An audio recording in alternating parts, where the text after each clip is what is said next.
Bonjour à tous, aujourd'hui on est avec Augustin Doumbé qui est le dirigeant de la Delivery Academy, qui est une société qui forme les livreurs et les chefs d'équipe dans le secteur de la logistique.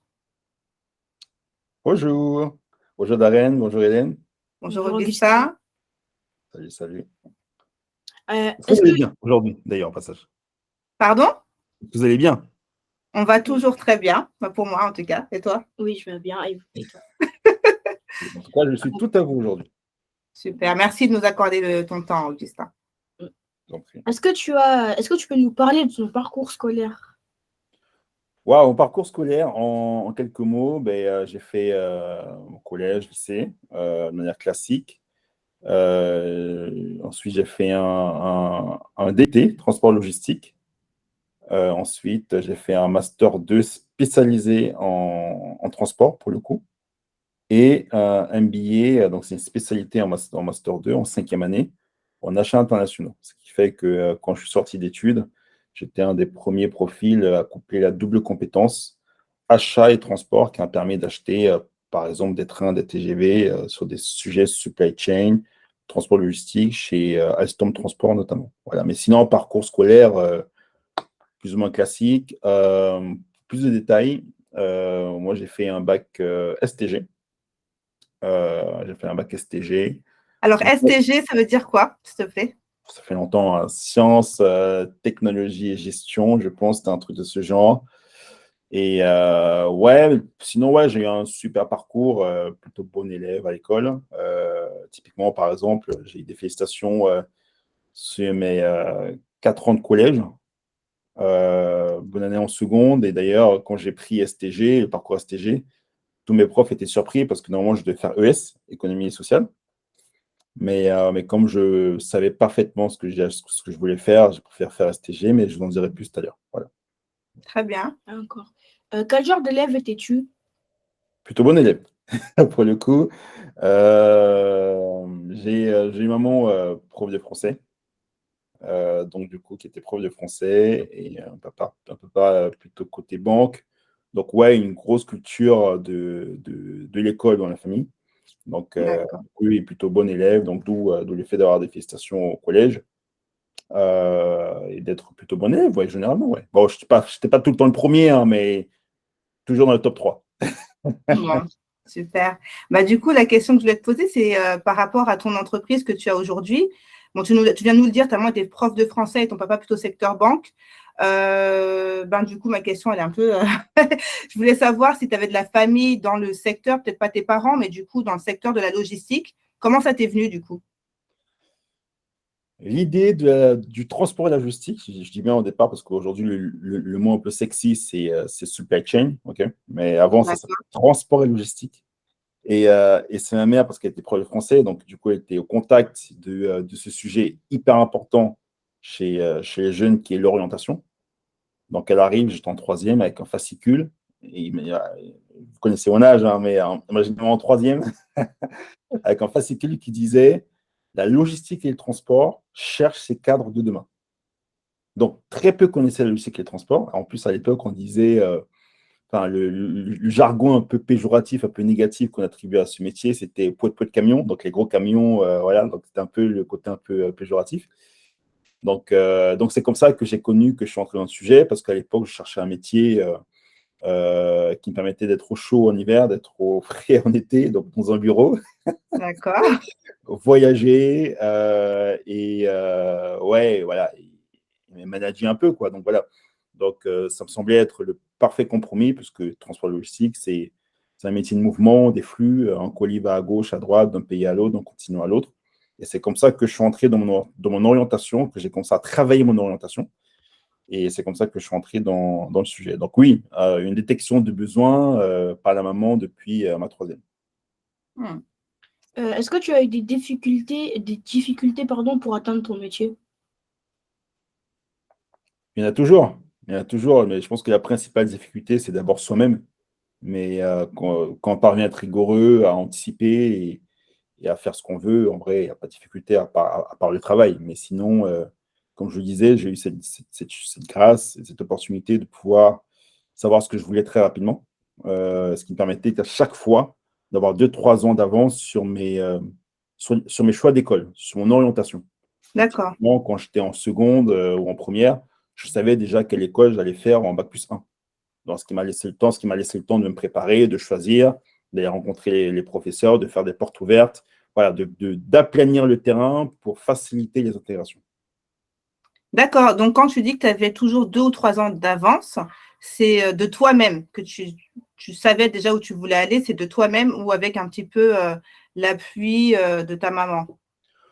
Bon, à 15-16 ans, bon, en troisième, évidemment, elle m'a accompagné quand même, mais sinon, à partir de seconde, à mon sens, chacun des élèves doit être capable d'être curieux, de se déplacer pour des portes ouvertes, de prendre son téléphone, son téléphone de sa maman, pour dire bonjour, qu'est-ce que vous proposez. Je suis un peu jeune, mais c'est pas pour tout de suite, je vous rassure. Mhm. Mais là, je fais le tour des écoles, je regarde un peu, voilà, et ça démontre une certaine motivation.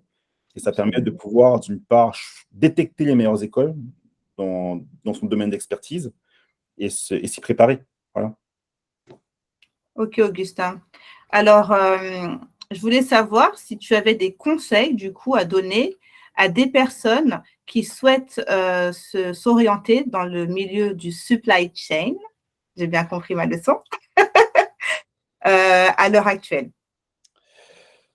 La supply chain, c'est une bien meilleure image aujourd'hui, puisqu'aujourd'hui, grâce à Internet, grâce à la mondialisation, grâce à AliExpress, grâce à notre mode de consommation, aujourd'hui, on prend conscience que notre produit part de Chine et arrive à Paris dans sa boîte aux lettres. Il y a 15 ans, ce n'était pas le cas. C'était une partie assez opaque. Donc oui, c'est un côté un peu plus sexy. Donc oui, c'est un peu plus attractif, évidemment. Donc le conseil que je pourrais proposer pour entrer dans ce milieu, c'est il faut être passionné, hein, tout simplement. Ou passionné, ou avoir envie, ou être curieux. C'est comme pour tout. Bien, bien savoir ce que ce milieu peut apporter, avantages, inconvénients, comme pour tout. Et parce qu'on se connaît bien ou un peu, c'est qu'à 16 ans, on pense ce qu'on a un tout petit peu, mais suffisamment pour être capable de dire je veux être médecin, je veux travailler dans un bureau, je veux travailler dans le médical, je veux être pilote, autre. Donc, être capable de se dire voilà, il y a une adéquation entre ce que le secteur peut m'apporter, le métier peut m'apporter, et mon caractère, ce que je veux faire, comment je vois mes premières années professionnelles. Donc, D'accord. juste de la curiosité, de la recherche et juste travailler, comme je l'ai dit, essayer d'anticiper peut-être pas à 2-3 ans, mais si on a déjà 18 mois d'avance sur son orientation, c'est bien. D'accord. Et je voudrais savoir donc du coup, tu es dirigeant de la Delivery Academy, donc qui forme vraiment des livreurs. Est-ce que tu peux nous dire en quelques mots quelle est ton offre de service? Comment ça marche?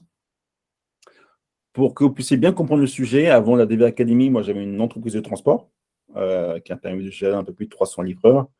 Donc j'étais transporteur, ce qui m'a, avec des douleurs de transporteur, le recrutement, le turnover, les suivis fidélisation, ce qui a emmené à ce sujet la Delivery Academy de créer la première académie pour accompagner les transporteurs à mieux recruter, à mieux fidéliser, mieux former leurs livreurs.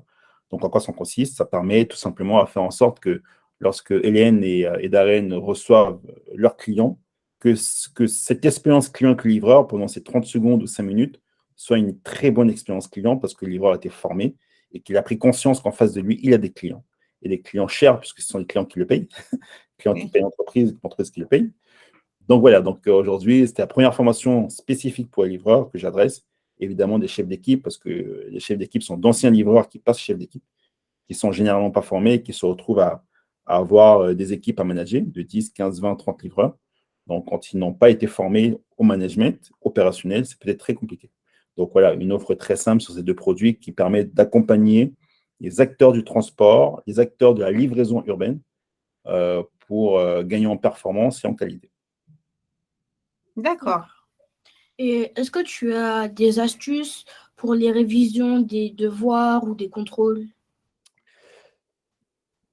Là, j'ai envie de te dire, chacun a ses astuces. On a tous des qualités différentes, des facilités différentes.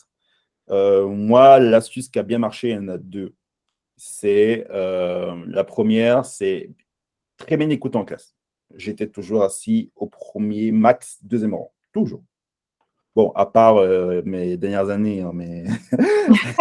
Ça, faut pas le dire, Augustin. Mais sinon, du collège à quasiment bac plus 2, j'étais quasiment tout le temps au deuxième rang parce que moi, j'ai une grosse capacité d'audition. Donc, tout mon job, tout mon travail était d'enregistrer un maximum d'informations pendant le cours pour que j'ai le moins de travail derrière. Enfin, je ne l'ai pas dit, mais je suis quelqu'un aussi de... Je suis travailleur, mais j'aime bien l'efficacité. Et passer 5 heures à réviser pour rien, non. Je préfère passer 2 heures parce que j'étais capable de bien écouter, d'écouter le prof qui aura peut-être dit, attention les gars, semaine prochaine, pendant le contrôle, ça sera plutôt sur le chapitre X, Y, Z. Donc, parce que j'ai écouté, parce que je sais que le prof a dit ça, je vais concentrer mon énergie sur le chapitre X, Y, Z. Et pas sur les 20 chapitres de thématiques. Donc, voilà. Donc, pour moi, c'était beaucoup d'écoute. Première astuce. Et deuxième astuce, je travaillais plutôt beaucoup la nuit. Mais ça va partir plutôt après le bac. Je ne conseille pas aux jeunes avant le bac de le faire. Parce que voilà, il y a un sujet énergie, croissance, etc. Mais moi, en études supérieures, je travaille beaucoup la nuit parce que j'ai beaucoup joué au foot. Donc, très sportif. Et quand on est sportif, les entraînements, c'est le soir. Et quand on rentre de l'entraînement à 22h30, très dur de réviser. Donc, je dormais rapidement, je mangeais rapidement, je dormais, je me réveillais à 3h du matin. 3-4 Te heures. réveiller à 3 heures du matin pour réviser? Exactement. Et franchement, j'ai fait ça quasiment les 4-5 années de ma scolarité en études supérieures. Et ça a très, très bien marché parce que, enfin, pour moi, hein, parce que 2 heures de révision la nuit, pour moi, en réalité, c'était 4 heures en journée. Parce qu'il y a beaucoup moins de bruit, beaucoup moins de nuisances sonores, beaucoup moins d'interactions avec le téléphone, par exemple, de tentation d'interaction, etc. Donc, on est beaucoup plus efficace. Et comme le cerveau est frais, en réalité, puisqu'on s'est reposé, ben, ça va beaucoup plus vite. Voilà. Donc, il ne faut pas le faire tout le temps, mais sur des moments clés et charnières, moi, c'est une astuce que j'ai plutôt bien utilisée et qui a très, très bien marché. Et je rajoutais une troisième astuce, bien se connaître. Typiquement, par exemple, moi, j'étais moins bon en mathématiques. Je n'aime pas dire pas fort parce que, voilà, mais j'étais moins bon en mathématiques. Donc, du coup, je savais que, par exemple, en langue ou en économie, j'étais bien meilleur. Donc, voilà, maximiser sur ses points forts, être capable d'aller chercher le 17, le 18, le 19 sur ses points forts, être capable de limiter la casse, parce qu'il y a un sujet de temps aussi, enfin, à part les génies qui sont très bons partout, et j'espère que ceux qui m'écouteront le sont, mais quand on ne l'est pas, ce qui est le cas de beaucoup, bien se connaître dans ses points forts. Bon, typiquement, moi en maths, quand j'avais mon 11-12, ça m'allait très bien, mais par contre, il fallait que j'ai mes 17-18 dans les autres matières. Voilà. D'accord. Alors, Augustin, on te remercie beaucoup pour le temps que tu nous as accordé. Si je pouvais rajouter quelque chose, c'est que effectivement, chacun a ses méthodes pour réviser un Darren. Avant 18 ans, je pense que oui, il y a le sujet sommeil qui est très important. Donc, il faut bien dormir, bien se reposer. J'ajouterais, moi, personnellement, qu'il faut arrêter les écrans au moins 1 heure avant d'aller dormir. Augustin et moi, on fait partie d'une autre génération. On n'avait pas autant accès à tout ça. Et qu'est-ce que je voulais dire de plus? Le temps que ça revienne, Oui. j'ajoute une autre astuce, étudier. Je fais la différence entre étudier et faire ses devoirs. Pas pareil. On rentre avec des devoirs qui peuvent prendre 1 heure dans la soirée, ok. Dans le meilleur des cas, essayez toujours d'anticiper les devoirs du lendemain, peut-être les faire 2-3 jours avant. Toujours être dans l'anticipation, ok. Et pas la veille. Typiquement, j'ai un devoir de maths à faire demain, c'est pas la veille. Non, on fait le devoir de maths pour le vendredi, mercredi ou mardi, ok. C'est mieux. Comme ça, s'il y a des questions, on peut poser des questions au prof. Aujourd'hui, il y a les mails et plein de trucs comme ça. Et parce qu'on a fait les devoirs la veille, on est capable d'avoir de l'avance, d'aller étudier le chapitre. Je prends par exemple un sujet histoire. Parce que tu as fait ton devoir d'histoire pour le vendredi, le mercredi, tu sais qu'aujourd'hui, dans ton planning après les cours, parce qu'il faut un planning après les cours. Il faut un planning après les cours. C'est-à-dire que chaque jour, sur le mur, il y a un planning. Lundi, parce que le mardi, j'ai maths, français, histoire. le lundi soir, il y a 1 heure de maths, 1 heure de français, 1 heure d'histoire. Donc, si les devoirs sont faits, c'est génial, fine. Si les devoirs ne sont pas faits, entrez dans les livres, anticiper, relire la leçon de la veille ou anticiper ce que le prof peut dire parce que vous avez le rythme du prof à partir du livre. Comme ça, quand le prof arrive le lendemain et aborde des sujets, tranquille. D'où le sujet de l'écoute, parce que du coup, quand on fait ça, on a beaucoup plus d'acuité à écouter, à capter les messages essentiels pour derrière optimiser son temps de travail. Voilà. Donc, Très bonne devoir méthode. obligatoire, étude, c'est le secret de l'excellence. Tous ceux qui font le devoir ne sont pas excellents, attention. Quand tu étudies en plus de tes devoirs, là, tu entres dans l'excellence. Et quand tu fais tout ça, ben, tu réalises que ça t'a pris déjà 2 heures, 2 heures et demie dans la soirée. Moi, de ma 6e, j'ai arrêté de le faire en première à peu près, de ma 6e à ma première, j'avais quasiment 2 heures, 2 heures et demie de travail tous les soirs, minimum. Minimum. Et ça t'entraîne à pouvoir garder un rythme de travail, une habitude de travail, un séquençage de travail pour pouvoir performer. Et attention, avec ça, je n'étais pas le meilleur. Je tournais toujours en moyenne à 15 et demi de moyenne à peu près. Donc, on n'a pas 18 avec ça, attention. Mais ça permet de rester dans l'excellence et d'aller chercher ses rêves, parce qu'on a tous des rêves, et chercher ses rêves, parce que sans ça, c'est compliqué. Voilà. Ça, pour le coup, le planning du soir, c'est l'astuce, à mon sens, c'est l'astuce de l'écolier, de l'étudiant. Ok. Ça te parle, Darren? Oui. Surtout ce que tu as dit de faire ses devoirs à l'avance, parce que moi, je le fais et c'est très utile comme ça. Après, le soir, quand le prof rajoute des devoirs pour le lendemain, on n'a que ça à faire, on n'a pas beaucoup de devoirs à faire directement. Exactement. Et ça permet derrière de pouvoir justement, grâce aux écrans, et c'est là où les écrans peuvent être importants, du coup, parce qu'on a un devoir, parce qu'on a le temps de faire de l'étude, on va pianoter sur YouTube, pianoter sur Internet, des compléments d'informations qui puissent venir enrichir le cours du lendemain ou le devoir qu'on doit rendre, justement par rapport aux recherches qu'on a effectuées. Eh bien, écoute, on va s'arrêter là pour aujourd'hui. Merci, Augustin, de nous avoir accordé ton temps. Donc là, on a vraiment eu des clés super intéressantes sur comment anticiper, comment faire ses devoirs. Je voudrais rajouter toujours quelque chose, parce que je suis comme ça, c'est que dans la vie scolaire, dans le parcours scolaire, on a droit de se tromper, on a droit de se réorienter, de recommencer. Et par exemple, Augustin, il nous l'a dit, il a d'abord créé une première entreprise avec laquelle il a eu des petites souffrances, on va dire. Et ces souffrances-là, que certains pourraient considérer comme des échecs, il en a fait une force pour monter ensuite sa deuxième boîte, sa deuxième entreprise qui fonctionne très bien aujourd'hui, la Delivery Academy. Donc, soyez curieux. N'hésitez pas à parler aux professeurs. S'il y a des choses que vous ne comprenez pas, n'hésitez pas à revenir peut-être en aparté avec le prof pour discuter avec lui. Que vous soyez au lycée ou même dans les études supérieures déjà, la curiosité, ça paye toujours. Voilà. Tout a été dit. OK.